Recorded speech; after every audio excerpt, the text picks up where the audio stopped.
Hello there and welcome back to Midlife Rises. I'm Cheryl. Today I'd like to talk to you about how you can test your happy sensors. Okay, so don't go away.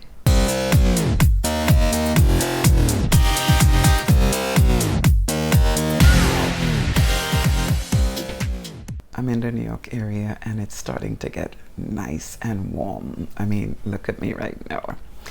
So I want to talk about happiness and what are you doing to induce that? You remember that song, If You're Happy and You Know It, Clap Your Hands? So my question is, are you happy right now? Like, what are you doing to make sure that you are feeling those happy sensors? Because I mean, if you're just going from day to day, in your normal routine, you're not smiling, you're just stressing yourself out. What are you doing to check to see? Because, I've said it once and I'll say it again. Your happiness is on your own accord. Like every day that we get up, we have a choice on whether or not we are going to be happy.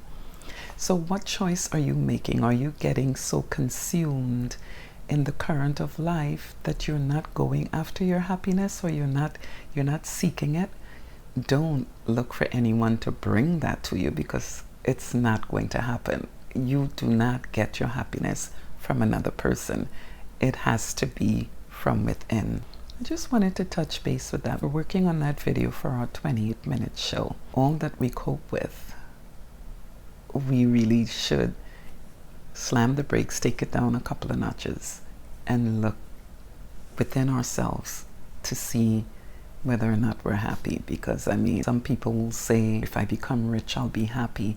But believe me when I tell you, whatever disposition you have right now, your personality, that is exactly who you will be when you have money. Money does not bring happiness. It helps with some conveniences, but just take a look at the world, the stars, wealthy people, they're not happier than you and me. There's a very distinct secret to this thing. It comes from within, and again, we have a choice on whether or not we'll be happy. So what choice are you going to make in that? I'm just curious. Work to try and keep yourself happy, because everything stems from that. Your appearance, the sicknesses. You can try to be a happier person, and it starts with a simple smile. We are in the New York area, and a lot of times you're walking and you're looking at the faces of individuals, and to me, like, everyone seems to be unhappy, and we're all having problems. Everyone has their cross to bear, but it's a good idea to try and sit back and sort out how you can be happier in your own skin, not because of someone else, but within your own skin. This way you control the way that happens. We have a lot we're dealing with. There are no doubts about that.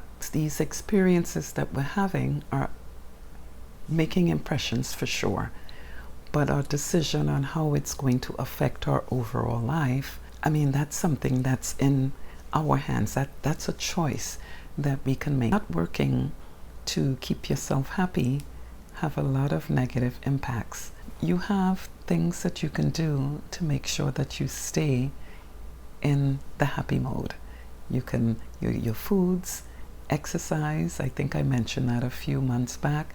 Exercise gives you the ability to create endorphins, and that's our internal happy sensors. A lot of us are not working out, but that stuff, it's not just for staying in shape. It can actually help your moods.